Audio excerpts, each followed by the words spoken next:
To keep going, this next comedian has also been touring all over LA, hitting the OC, doing his mics, doing his work. Make it nice and loud for my good friend, Keiju!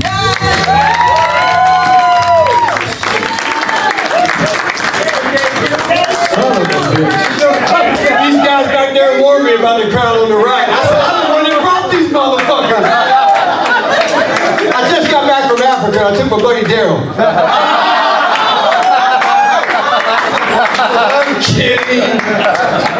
But when the man got off stage, I said, let me check that lick stick. Let me make sure the color is right. And man, come on. I don't know about these other comedians because I ain't the guy that comes out here and says, how everybody doing? Because I could care less. I mean, I don't care at all. Not how you feel right now. I only care how you feel when I finish. Hey, all about feeding my ego. Feed the ego. Yeah. But right now, I'm a little bit, I'm kind of upset with myself. I've been trying to stop masturbating. And I do good for about a week, and then it gets hard. Not hard like that. Hard because I've been doing it for so long. I'm 59 right now. I started masturbating when I was 10. Shit. My dad taught me how to masturbate. Man, I must have jacked him off 3 or 4 times before I got cats are going to hell for that. Daryl, get back down here with that shit you were talking. No, my dad tried to make me feel better about it. He said, come on, son, you should be proud. You learned a lot faster than your sisters. Yeah! Okay, now we all going to hell. No, that's, it's great. But anybody married? Make noise if you're married. This makes 36 years I've been with my wife. 36. I appreciate it. I didn't have anything to do with it. I didn't have anything to do, nothing. It was all her. All her. But Well, you put 10 years out of that. Well, yeah, I did. I needed another 50 to make it up to her. Damn, Mike, loose. Yeah, it was like, people ask me still, even though I didn't have anything to do with it, they say, well, what's the key to a long-lasting relationship? And it's communication. It is. Because my wife is from Mexico City, Mexico. I'm from Rocky Mount, North Carolina. Oh, okay. And when we first met, neither one of us spoke English. I still don't. She corrects me. And I'm like, I'm from here. You can't correct me. How can you go correct me? This is my... And Daryl act like he's from Inglewood. He don't sound like he's from Inglewood. I grew up in Inglewood. Daryl didn't. No, Daryl. I don't know who you kidding. You must know where this side was from. So you came out here saying that. But, and like most couples from the 80s, me and my wife met in a bar. None of that online dating shit like Amanda was talking about, swipe right, swipe left. No. You had to actually get the nerve up, go over and say something and hope you didn't get slapped right or slapped left. and like the night I met my wife, there was like a line of dudes waiting to tell her how pretty she is and buy her drinks. And she is. I mean, my wife is so beautiful, people think I'm rich. And I'm a good-looking dude, so that's how pretty she is. I mean, I'm so good-looking, people think I'm gay. I'm not gay, but I could play one on TV and it wouldn't require a lot of acting. It's nuts. But the night I met her, I had to make my way through the crowd, and I was like, hey. She looked at me. I said, who's babysitting? She said, what makes you think I need a babysitter? Or even that I got kids? I said, come on. You over 18 and Mexican. You got kids. Long if you want, but it worked. She started laughing. And then she started laughing. I said, well, what's your name? She said, Blog Punk. I said, Blog Punk? Like the old car stereos? She said, yes. I said, that's cool. I would have called her anything.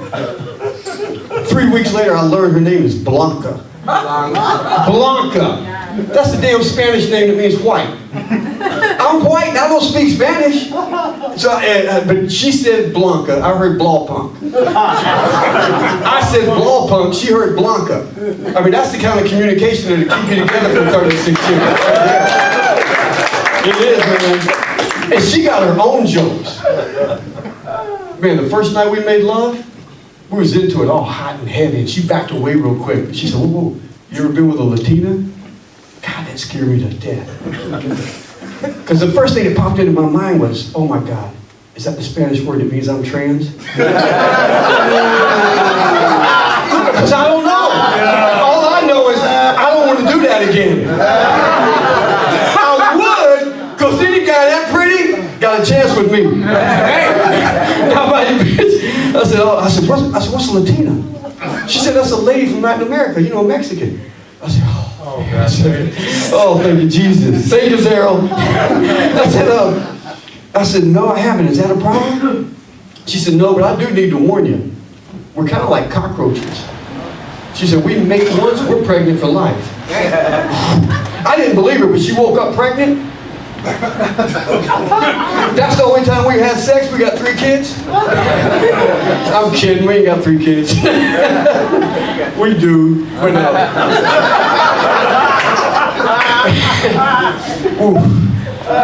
My daughter, the youngest one, is 22 right now. Last year, she started dating a guy. Look, man, true story. Google it. After 1 week of dating, he moved in with us. And a lot of dads would be upset with that, but I'm okay with it. I like the guy. It's just real awkward because she don't live with us. What the fuck you doing here? No, he's there, she's there. Ain't nobody leaving. I mean, we thought about kicking her out, but I'm afraid he'll leave. I'm stuck with her. But we went to my family reunion in North Carolina last year. And that's the first one we've had in like 8 years.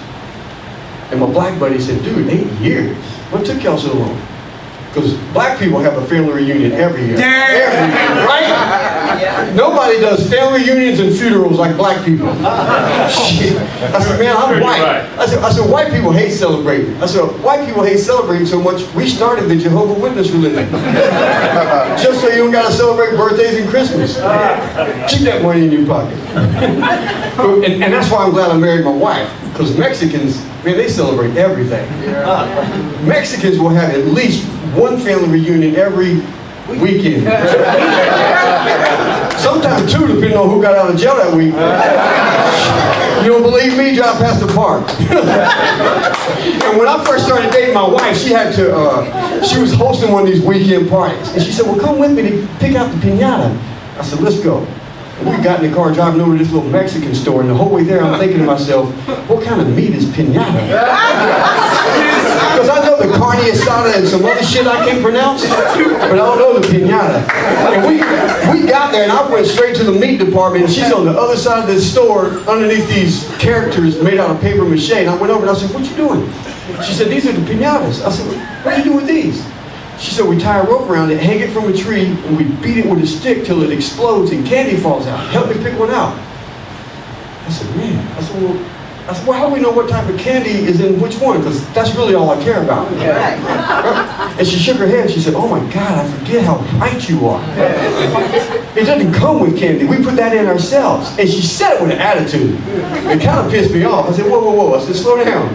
You're the one that wanted this white trophy to take home. I said, I'm from North Carolina. We stopped tying a rope around stuff, hanging it from a tree, and beating it with a stick a long time ago.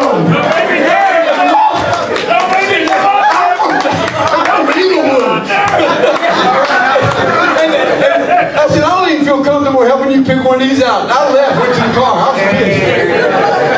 And over the years, we've had a lot of little fights like that, right? Little fights. But 3 weeks ago, I took her to Catalina Island for the entire week, and we almost got divorced. Let me tell you why. Right now, I'm mentoring and I'm teaching the construction trade to these 2 young brothers. Now, when I say young brothers, I ain't talking about 2 young black dudes. These real brothers. No, they're 22 and 23. The Aguilera brothers. You know, they're Mexican. You knew they were Mexican when I said I'm teaching them construction. I didn't say how to work in TSA. Still testing. Look, I start off with that masturbation joke because I got 2 sets. One set I call the King James Version, and the other set I call the Quran. Guess which one bombs? No. So we got this gig. Look, man, we got a project on Catalina Island. And I told the wife, I said, we're going to be over there all week. Come enjoy the island with us. And she said, I'd love to. So we get there. We check into the condo. Walk in. My wife looks around. She said, don't kill me, but. That could be anything. I said, but what? She said, well, could you please sleep on the couch this week? The pull-out couch. And it's not because she's mad at me, but she's used to sleeping on 3/4 of a king-size bed. I mean, because I lay there like a hot dog at 7-Eleven. I just rotate in the same damn spot. But I said, hey, I said, whatever's going to make you comfortable and happy, I'm going to do it, because I'm that guy, right? But that night, man, I'm laying in this damn couch, pull-out couch, and I'm thinking to myself, man, this is messed up. I said, them two young brothers, as ugly as they are, and damn, they ugly. I said, they got a better chance of having sex this week than me. And that made me laugh out loud. She's like, what you laughing at? I said, look, laugh, Nazi. You know I'm gonna put this in my act. And she said, you put what in the act? Did I ask you to sleep on the couch? That ain't funny. I said, well, first of all, I'm the comedian. I'll tell you what's funny. I said, but no. I said, I'm gonna tell them that the two young brothers, even as ugly as they are, and goddamn, they ugly. I said, they got a better chance of having sex this week than me. And then I waited for her reaction. And without missing a beat, that bitch said, why, did you leave the Viagra at home? I told you she got her own jokes. Man, that's been my time. I'm so glad you guys did it.